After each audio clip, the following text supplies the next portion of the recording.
un conseil à vous donner, je vous dirais, ouvrez votre cœur. Et surtout, allez à l'école du caméléon. C'est un très grand professeur. Si vous l'observez, vous verrez. Qu'est-ce que le caméléon? D'abord, quand il prend une direction, il ne détourne jamais sa tête. Donc, ayez toujours un objectif précis dans votre vie et que rien ne vous détourne de cet objectif.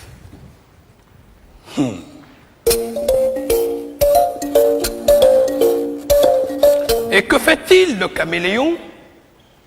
Il ne tourne pas sa tête. C'est son œil qu'il tourne. Le jour où vous verrez un caméléon, regardez, vous verrez, c'est son œil qu'il tourne. Il regarde en haut, il regarde en bas. Cela veut dire, informez-vous. Ne croyez pas que vous êtes le seul existant de la Terre. Il y a toute l'ambiance autour de vous. Et que fait le caméléon quand il arrive dans un endroit? Il prend la couleur du lieu. Ce n'est pas de l'hypocrisie. C'est d'abord la tolérance et le savoir-vivre. Se heurter les uns les autres n'apporte rien. Jamais on n'a rien construit dans la bagarre. La bagarre détruit. Donc, la mutuelle compréhension est un grand devoir. Il faudrait toujours chercher à comprendre notre prochain.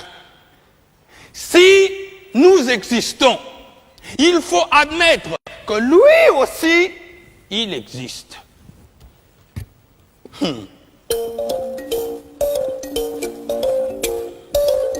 Et que fait-il, le caméléon?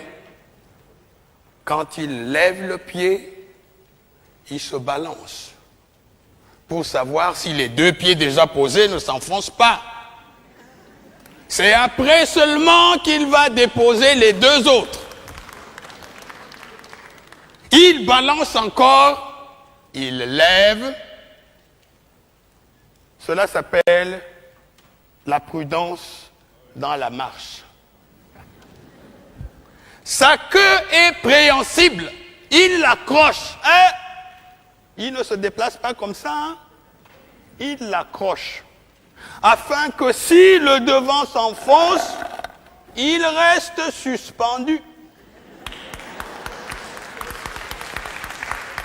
Cela s'appelle assurer ses arrières. Ne soyez pas imprudents.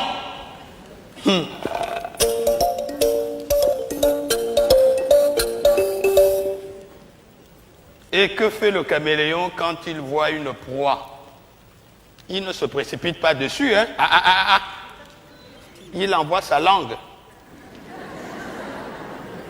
C'est sa langue qui va la chercher.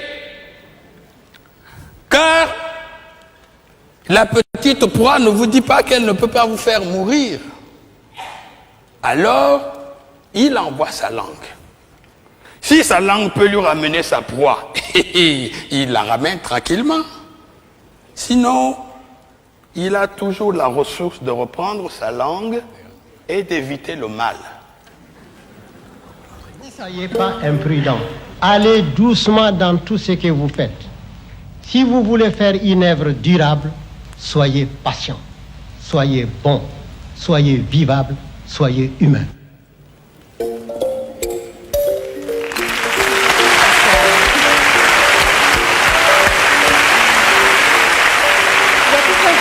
À dire ce texte. Oui.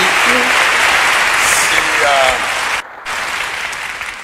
Amadou Ampateba, par ce texte, en tout cas moi, me fait revivre tout ce que mes parents m'ont dit autour du feu.